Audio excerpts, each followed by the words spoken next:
Have you guys ever cared to wonder where the Jordan 4 first started? What did Jordan 4s look like back in the day? Well, clearly you're interested as you're watching this video. Let's jump straight into the history of the Jordan 4. The Air Jordan 4, released in 1989 and designed by Tinker Hatfield. Michael Jordan had just come off the back of an amazing season. He won his first NBA championship and won an Olympic gold medal with the US men's basketball team. The Jordan 4 was first released in 4 colorways: Retro Military Blue, Retro White Cement, Retro Fire Red, and the fan favorite out of them all, the Jordan 4 Bread colorway. They all retailed at $110. These 4 to this day are the most popular Jordan 4s and can resell for anywhere up to like $1,000. Even though they were/are so popular, they didn't actually release for another 10 years after that first release of just the 4. Before we go any further, guys, what are your all-time favorite Jordan 4s? Let me know in the comments. Mine are the Fire Reds and the Midnight Navies. The Air Jordan 4 features several design and technological changes, advancements over its previous model, the Air Jordan 3. The most notable change was the addition of the wing on the upper of the shoe,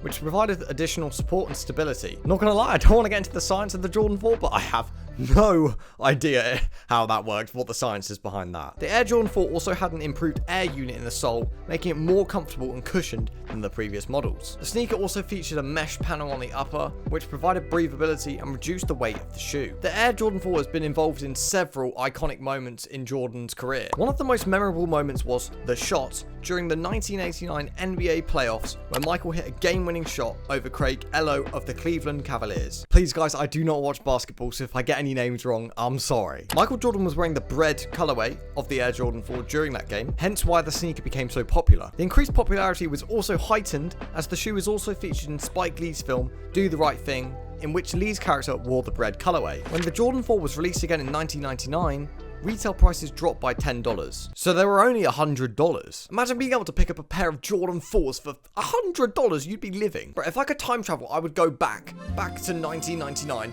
buy every single colorway of Jordan 4 at $100, and I'd pretty much be, well, I'd make so much profit. But as well as releasing the 4 colorways, there was a plus size released in the summer, the Columbias. These shoes got rid of the meshing and replaced with leather. The wings of the Jordan 4 were also leather. I'm not really too sure why the sneaker was called the plus size colorway. This is just logic here. I assume it was made for people with big feet. I don't know. They also had a Jumpman logo on the back of the heel instead of the original Nike Air design. This was the first time it was seen, but we see this on Jordan 4s in present day all the time. As they continued to release more 4s in the years of 2006 to 2016, 23 pairs were released to be exact, the price would slowly rise over the years, eventually reaching the price range of $190 to $210. The Air Jordan 4, in my opinion, has been the king of sneakers in the past couple years, 3 or 4 years, even though it had quite a long history before it, and it may have not been as popular as it is now. Like, the colorways have been re-released so many times, and often, well, literally every time a Jordan 4 is released, it sells out within minutes. I mean, the SB Pine Greens is probably the most sought after Jordan 4 I've ever witnessed, and it was a skateboard shoe, and personally, I didn't even really like the colorway. It has grown on me a bit, but I'm not that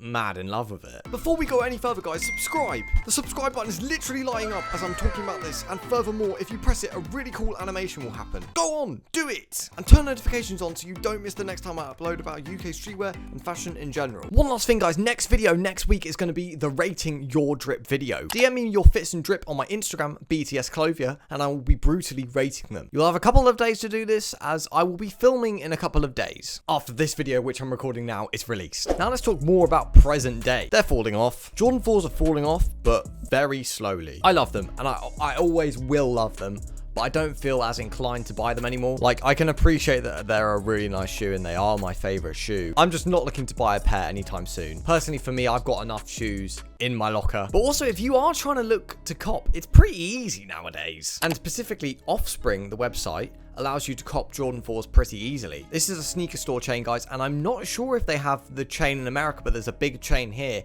in England. I know a lot of you are from America. Let me know in the comments if you have Offspring in America. I don't know. But I know quite a few people who've copped off Offspring. In fact, recently the Jordan 4 Red Cements came out, and I know plenty of people who were able to cop. Someone I also know got 2 pairs of them off the website. I don't know how that's possible. And he was able to keep one and then resell the other. But when he was reselling, well, here's the problem with most Jordan 4s nowadays. Reselling Jordan 4s is a thing of the past. Well, reselling them and making any money is a thing of the past. If you want to cop the red cements off of, say, StockX, then they're really not that much higher over retail in terms of price. Furthermore, if you wanted to sell the red cement on StockX, you'd be losing money, as you have to sell them for £170. Now, the reason for all of this, in my opinion, is down to the fake market. Resellers, in my opinion, resell shoes for way too much money, way too much money. Like, why is a plain black basketball shoe reselling for £999? I think most reasonable people who like the shoe will see that price and go, nah, £1,000 should be going on something like a house or your flat,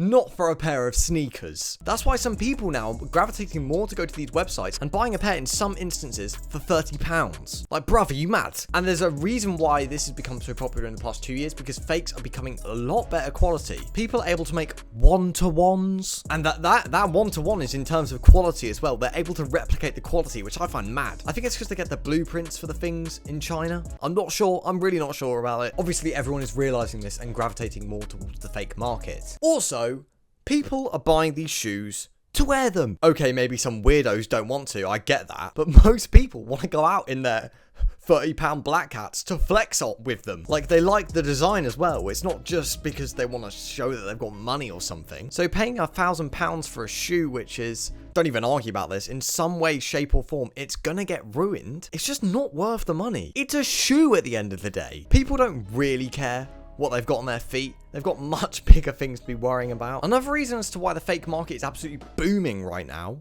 is because a lot of people who are interested in Jordan 4s are kids. The consumer base is kids, and you can imagine, as a kid, asking your parents to pay for a £500 shoe. Yeah, I don't think they're going to say yes to that. I mean, as a kid as well, you'll literally grow out of the shoe. That's why they may ask them to order a £30 pair off technically illegal website. Seems like good logic. Just so really they can have a bit more popularity in school. Especially you guys over in America, because you don't have to wear school uniform like us in the UK. I mean, me personally, I would never buy something just to fit in. I remember my mate back when we were like 14 or 15, he got £200 worth of spending money. I know, mad. And he got pressured by my other mate to buy a pair of all-white Nike 97s. I remember I was in JD at this time when it was happening, and the guy who had the money was saying, I don't know what to spend my money on. So my other mate makes him get these £170 shoes. Literally makes him get it, basically, and that's gone. £170 gone like that. Later on that day, I was with the guy alone who bought the shoes, and he told me he didn't even like/want them. But do you even like... Nah, I actually didn't believe it. I know a lot of you guys who are watching are pretty young. Please don't get peer pressured into spending your parents' money like that. Like £170, that's crazy. Anyway, sorry, I'm getting sidetracked. Another reason why Jordan 4 reselling is dead. Well, quite frankly, there's a lot of Jordan 4s about now. I feel like Nike are just pumping out Jordan 4s like there's no tomorrow. Recently, there's been quite a few brand new colorways. And if you compare that at the beginning of the Jordan 4 cycle, where they didn't even release after the first 4 colorways, they didn't release another colorway for the next 10 years, then that's pumping it out if you ask me. They will almost definitely be selling the shoes in larger quantities compared to back in 1989. Like, they'll have more stock to sell to customers compared to back in the day. Guys, watch my Jordan 4 tier list video if you really like 4s and want to learn what my favorite colors are. If not, then maybe you're interested in, well, I hope this doesn't happen, but Nike could die.